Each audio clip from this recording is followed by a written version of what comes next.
মারামারি ধমকাধমকি কোনো কিছুই সে বাদ রাখে না। গতবার বাসায় এসে চটাস করে বলে বসলো বাড়ির কোনো মেয়ে বউ হিজাব ছাড়া বের হতে পারবে না, পর্দা না করলেও মার্জিত পোশাকে চলতে হবে। যদি সে ভুলেও দেখে তার কথার হেরফের হয়েছে তাহলে খবর আছে। ব্যাস, হয়ে গেল। এর পরদিন বড়মা সবার হাতে হিজাব ধরিয়ে দিল। এখন হিজাব ছাড়া বাইরে যায় না কেউ। গরমে চুলের গোড়ায় ঘাম জমে চুলে ভিজে যায়, তাও হিজাব ছাড়া বের হওয়ার জো নেই। এখানেই শেষ নয়, আরও অনেক নিষেধাজ্ঞা আছে তাদের সবার জন্য।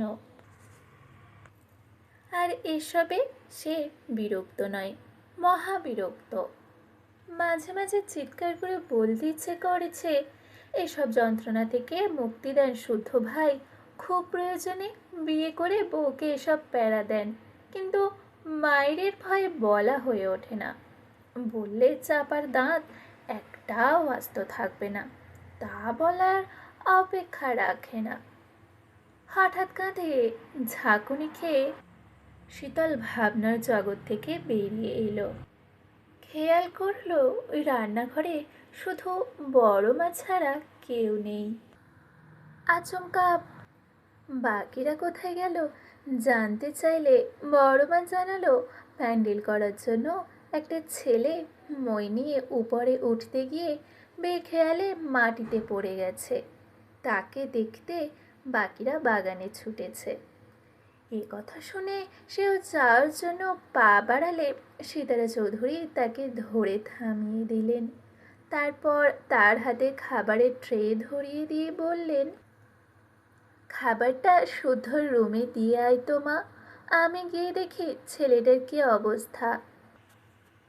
এই কথা বলে উনি অ্যান্টিসেপটিক ক্রিমটা হাতে নিয়ে নিজেও দ্রুত পায়ে রান্নাঘর ছাড়লেন।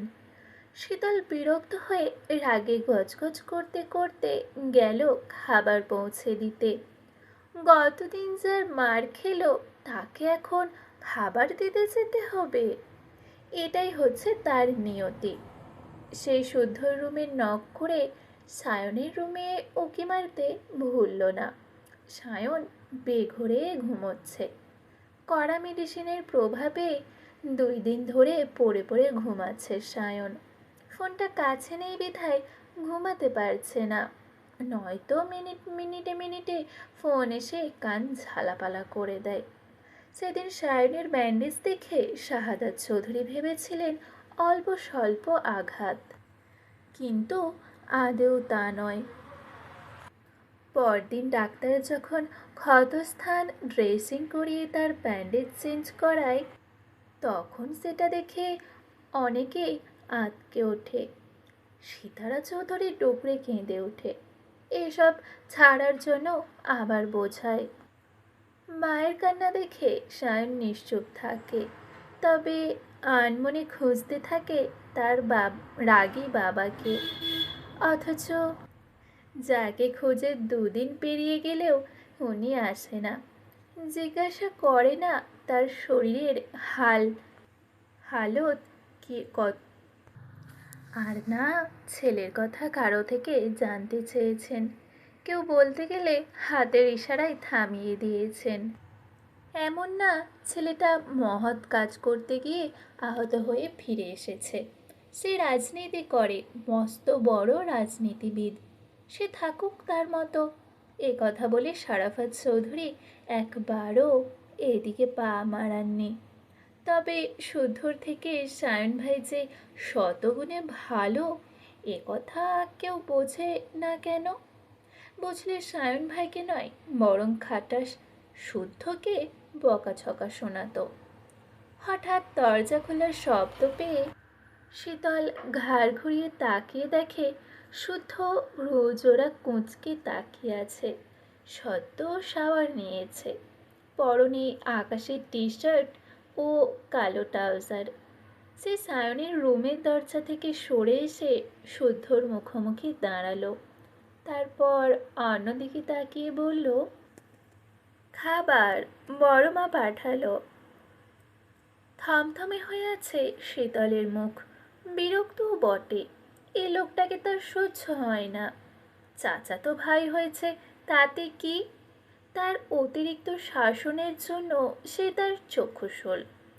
তার মুখভঙ্গি পড়ে শুদ্ধ খিটখিটে মেজাজে বলল, কেন? অসহায় মানুষকেও তো কেউ এভাবে খাবার দেয় না। মিনিমাম ম্যানার্সটুকুও কি গিলে খেয়েছিস? এ কথা বলে শীতলের বাড়িয়ে দেওয়া ট্রেটা শুদ্ধ হাতে ধরল না, দরজা থেকে সরে দাঁড়ালো। শীতল মনে মনে তাকে গালি দিতে দিতে রুমে গিয়ে সেন্টার টেবিলে আস্তে করে ট্রেটা রাখলো। সেটা রাখতে গিয়ে চোখ গেল তার ভাঙাচোরা ফোনের দিকে। ফোনটার দিকে হাত বাড়াতে গেলে শুধু বাহু ধরে বিছানার দিকে এক ধাক্কা মেরে বসিয়ে দিল। শীতল তিরিক্ষে মেজাজে কিছু বলার আগে শুধু চোয়াল শক্ত করে বলল, শুনলাম আমাকে নাকি গালাগাল দিয়েছিস তুই, অভিযোগ করেছিস আমি তোকে শুধু শুধু মারি। চাচাতো বোন বলে তোর ভালো সহ্য করতে পারি না আমি? হ্যাঁ বলেছি, এখনো বলছি, তুমি আমাকে শুধু শুধু মারো। ছোট বোন প্রেম করলে অন্য ভাইরা বুঝিয়ে বলে, আর তুমি আমাকে বোঝানো দূর, ডাকাতের মতো চালাক কাঠ দিয়ে মেরেছ। এত অভিযোগ? কেন করবো না অভিযোগ? এত জোরে কেউ মারে? বেশ করেছি। আর করবি টিকটক? করবো তো, আবার করব। মুখে মুখে তর্ক করছিস? মাড়ের ব্যথা কমে গেছে তাই না? আরেক ঘা খাবি? শীতল রাগে গজগজ করে অন্যদিকে তাকিয়ে রইল। অভিমানে তার মন মেজাজ তেরেখি হয়ে উঠেছে। আর কিছুক্ষণ থাকলে উল্টাপাল্টা বলে বসতে পারে। তাই সে যাওয়ার জন্য পা বাড়াতেই শুধু তার পথ আগলে দাঁড়ালো। তারপর নিজেকে সামলে জোরে জোরে শ্বাস ছেড়ে ল্যাপটপটা এগিয়ে দিয়ে হেসে বলল, কমেন্ট বক্স দেখ। শীতল ল্যাপটপ কোলে নিয়ে দুপা তুলে বিছানার এক কোণে বসলো। শুদ্ধ কথা না বাড়িয়ে খেতে বসলো। কিছু খেয়ে মেডিসিন খাওয়া জরুরি তার। শীতল গালে হাত দিয়ে কমেন্ট বক্স চেক করতে করতে হাসছে। ফ্যানেরা তার টিকটক পছন্দ করেছে, প্রশংসা করেছে। আরও বেশি করে টিকটক করার জন্য উৎসাহ দিচ্ছে। এরা কত ভালো চায় তার। সে মহা আনন্দে ঝুমঝুম করে মন দিয়ে কমেন্টগুলো চেক করতে হঠাৎ আঙুলের খোঁচা লাগলো তার গালে। ব্যথায় কুঁকিয়ে উঠল সে। ব্যথাদুর শব্দ শুনে শুধু ভ্রু কুঁচকে তাকাতে খেয়াল করলো শীতলের বাম গাল দিয়ে রক্ত বের হচ্ছে।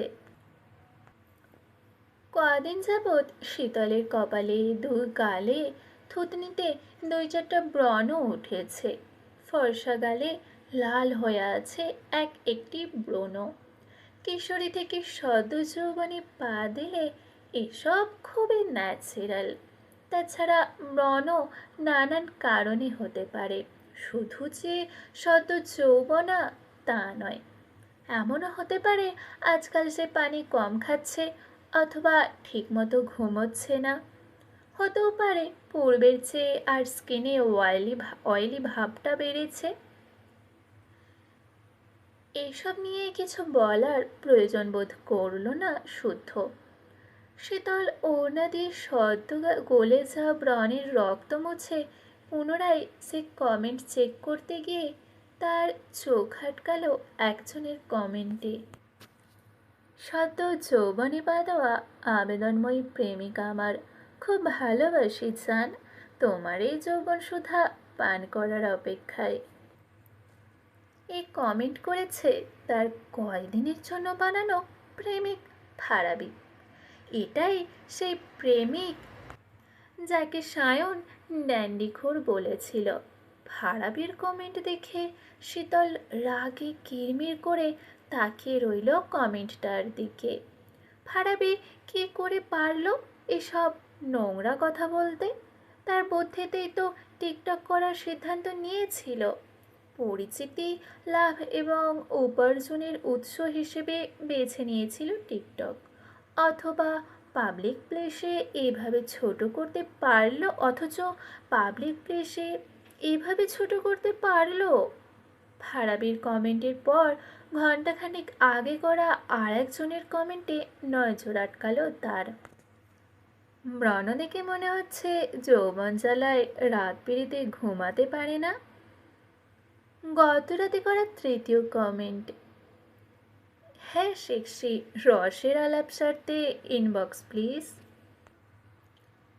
আরেকটি কমেন্ট দেখে শীতলের কথা হারিয়ে গেল, হাসি মিলিয়ে গেল, চোখ দিয়ে ঝরতে লাগলো কয়েক ফোঁটা অশ্রু জল। সে ঝাপসা দু চোখে এই কমেন্টটাও পড়ল। সায়ন শুদ্ধ বন্দের পালতে পারছে না বোধহয়, এই জন্য রাস্তায় নামিয়েছে। চৌধুরী বাবুরা দেখি বাড়ির মেয়েদেরকে দিয়ে ব্যবসা চালু করেছে। চালিয়ে যাও, ভালো হচ্ছে। পরের ভিডিওতে রেটটা জানিও। এই কমেন্টে আর একজন রিপ্লাই করেছে, ভাই রেট জানলে আমাকেও জানায়েন, আমরা না গেলে চৌধুরীদের ব্যবসা লাটে উঠবে তো। আর একজনের কমেন্ট, আর দুই বোনকেও রাস্তা নামা সায়ন, একটাকে আর কতজন মিলে খাবো, ভাগে কম পাবো তো ইয়ার। এমন বাজে বাজে কমেন্ট ভরা তার কমেন্ট বক্স। এসব দেখে শীতলের কথা হারিয়ে গেল। মাথা নিচু করে বসে রইল সে। নোংরা কথায় গা রিরি করে উঠল। ছোট থেকে কেউ তাকে নোংরা কথা বলেনি, বরং চৌধুরী নিবাসের মেয়ে বলে সব জায়গায় যথেষ্ট স্নেহ ও ভালোবাসা পেয়েছে। শুদ্ধ খেতে বসেছে ঠিকই, কিন্তু এক লোকমাও খাবারও গলা দিয়ে নামেনি তার। সে খাবার থেকে হাত উঠিয়ে ধারালো দৃষ্টিতে তাকিয়ে আছে ভীত হরিণীর ন্যায় বসে থাকা শীতলের দিকে। শীতলের সাহস নেই চোখ তুলে তাকানোর, তবুও বুঝতে পারছে কেউ তীক্ষ্ণ দৃষ্টিতে তাকে পরখ করছে। তখন শুদ্ধ দাঁতে দাঁত চেপে বলল, এতদিন কেউ চৌধুরী নিবাসের মেয়েদের দিকে চোখ তুলে তাকানোর সাহস করেনি। নোংরা কথা বলা তো বহুদূর, তোর বোকামিতে চৌধুরী নিবাসের প্রতিটা সদস্যের দিকে আঙুল তোলা হচ্ছে, শিক্ষা নিয়ে কথা উঠছে। কমেন্টগুলো দারুণ না? শান্তি পেলি এবার? মন প্রাণ জুড়িয়েছে নিশ্চয়ই। আর কি বললি যেন, আমি তোকে সহ্য করতে পারি না, তোর ভালো দেখতে পারি না, চাচাতো মন তাই বাজে ব্যবহার করি, মারি, ধমকাই। ওকে ফাইন, এতদিন যা করিনি আজ থেকে সেটাই করব। এই মুহূর্ত থেকে সত্যি সত্যি চাচাতো বোন হিসেবে ট্রিট করব। যা, রুমে যা। শীতল বিছানা থেকে উঠে দাঁড়িয়ে মাথা নিচু করে নীরবে অশ্রু ঝরাচ্ছে। খারাপ লাগছে, কষ্ট হচ্ছে। আগে যদি জানতো এমন হবে তাহলে কি আর এসবে জড়াতো? খোনাখোরেও আন্দাজ করেনি তাদের পাড়ার ছেলে পেলে তাকে ফলো করে। এমনকি প্রতিপক্ষরাও এই ব্যাপারটাকে তিল থেকে তাল করবে। জনে জনে এসে তাকে টার্গেট করে চৌধুরী বাড়ির মেয়েদের চরিত্র নিয়ে আঙুল তুলবে। শুধু তার জন্য শখ স্বর্ণকেও বাজে কথা শুনতে হলো, বাবা চাচা ও ভাইয়ের কষ্ট পেতে হলো। তাদের শিক্ষা নিয়ে প্রশ্ন উঠল, বাবা তাহলে কমেন্টগুলো দেখেই এত খেপেছে, নতুবা উনি তো কখনো এত কঠিন ব্যবহার করে না। সব দোষ তার, তার কারণে এত কিছু। এইসব ভেবে শীতল ফোঁপাতে ফোঁপাতে কিছু বলার আগে শুধু কাঁচের গ্লাসটা মেঝেতে ছুঁড়ে মেরে চিৎকার করে বলল, যেতে বলেছি, দূর হ চোখের সামনে থেকে। ভা ভাইয়া, যাবি তুই? শেষ কথাটা শুধু এত জোরে চিৎকার করে বলেছে যে শীতল দাঁড়িয়ে থাকার সাহস করল না। ধমক খেয়ে চমকে উঠেছে। ভয়ে বুক ধড়ফড় করলেও দ্রুত বেরিয়ে তার রুমে গিয়ে দরজা আটকে কাঁদতে লাগলো। আজ একটু বেশি সাহস দেখিয়ে ফেলেছে। মুখে মুখে তর্কও করেছে। কাঁদতে কাঁদতে এক পর্যায়ে চোখ মুখ ফুলে লাল বর্ণ ধারণ করলো তার। তাকে মারার পেছনে এত বড় ঘটনা লুকিয়ে আছে সেও জানতো না। সব চিনে শুনে এখন নিজের কাছে খারাপ লাগছে, গিল্টি ফিল হচ্ছে। বাবা চাচাদের এতদিনের অর্জিত সম্মানে আঙুল ওঠে নিজেকে বিবেকহীন মনে হচ্ছে। সকালে বাবার করা রুড ব্যবহারের মানে বুঝতে পারছে সে। তার মানে নোংরা কমেন্টগুলো বাবা দেখেছে, তাকেও খারাপ ভেবেছে। এখন বাবার সামনে দাঁড়াবে কিভাবে, কি জবাব দেবে? তাছাড়া চোখের ওই তাছাড়া চোখের ওই কমেন্টটা ভাসছে। সায়ন শুদ্ধ বন্ধের পালতে পারছে না বোধহয়, এই জন্য রাস্তায় নামিয়েছে। চৌধুরী বাবুরা দেখে বাড়ির মেয়েদেরকে দিয়ে ব্যবসা চালু করেছে। চালিয়ে যাও, ভালো হচ্ছে। পরের ভিডিওতে রেটটা জানিও। ছি, এসব বলার কথা নাকি শোনার কথা? এসব ভাবতে ভাবতে তার কান্নার বেগ বাড়ল। সময় কাটল, বেলা গড়িয়ে দুপুর হলো, তবুও নিচে নামলো না সে। রুমের দরজা বন্ধ করে কাঁদতে কাঁদতে সময় পার করলো। দুপুরে খেতে ডাকলে জানালো শাওয়ার নিয়ে নিজেই নিয়ে খেয়ে নেবে। এরপর দুপুর গড়িয়ে বিকেলের নাস্তাতেও শীতল অনুপস্থিত। মা বোনরা ডাকলে বড় মা ডাকলে পেট ব্যথার কথা জানিয়ে রুমবন্দি থাকলো। মেয়েটা বড় হয়েছে, পেট ব্যথার গোপনীয় অনেক কারণ থাকতে পারে। বলা বাহুল্য, পিরিয়ডের প্রথম দিন শীতলের অবস্থা খারাপ হয়ে যায়। পেটের ব্যথায় উঠে দাঁড়াতে পারে না, হাঁটতে পারে না, বিছানার সঙ্গে নেতিয়ে পড়ে। তাই বাড়ির গিন্নিরাও ধরে নিলেন পিরিয়ড জনিত ব্যাপার। বাড়ি ভর্তি মেহমান, কেউ কথা না বাড়িয়ে মনে করে ওষুধ খাওয়ার তাগাদা দিয়ে প্রস্থান করেন। একটু পরে সিরাত হট ব্যাগে গরম পানি ভরে দিয়ে গেল। শীতল সেটা পাশে রেখে নিশ্চুপ হয়ে বসে রইল। সন্ধ্যা পেরিয়ে রাতের আধার ঘনিয়ে এসেছে। রাতের খাবারের জন্য চৌধুরীরা ছেলে মেয়ে নিয়ে একসঙ্গে খেতে বসেছেন। বাড়িতে মেহমানের সংখ্যা বেড়েছে, যে যার মতো নিয়ে খেয়ে নিচ্ছে। ড্রয়িং রুম ভর্তি মেহমান। বাগানে রয়েছে অনেকজন, যাদের বাসা কাছে তারা খেয়ে চলে গেছে, যাচ্ছে, আবার আগামীকাল সকালে আসবে। শারাফাত চৌধুরীর কথায় বাড়ির প্রতিটি সদস্যকে একসঙ্গে খেতে হবে, তাই বসেছে সকলে। তবে সায়ন আর শীতলের চেয়ার ফাঁকা দেখে শারাফাত চৌধুরী শীতলের কথা জিজ্ঞাসা করলেন। সিমিন জানালো শীতল আগেভাগে খেয়ে শুয়ে পড়েছে।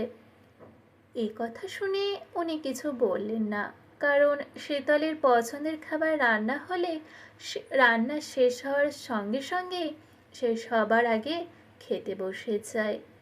অনেক সময় দেখা যায় পেট পুড়ে খেয়ে আবারও সবার সঙ্গে খেতে বসে।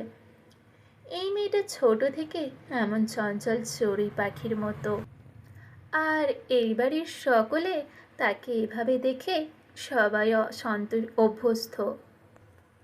তবে শখ আর স্বর্ণ শীতলের মতো এমন আচরণ সহজভাবে নিতে পারল না। তারা দুজন খেয়ে এক প্লেট খাবার নিয়ে শীতলের রুমের দরজায় নক করল। যতক্ষণ না দরজা খুলল, তারা নাছোড়বান্দা হয়ে দাঁড়িয়ে রইল। অগত্যা শীতল দরজা খুলে মাথা নিচু করে বসে রইল। শখ হাত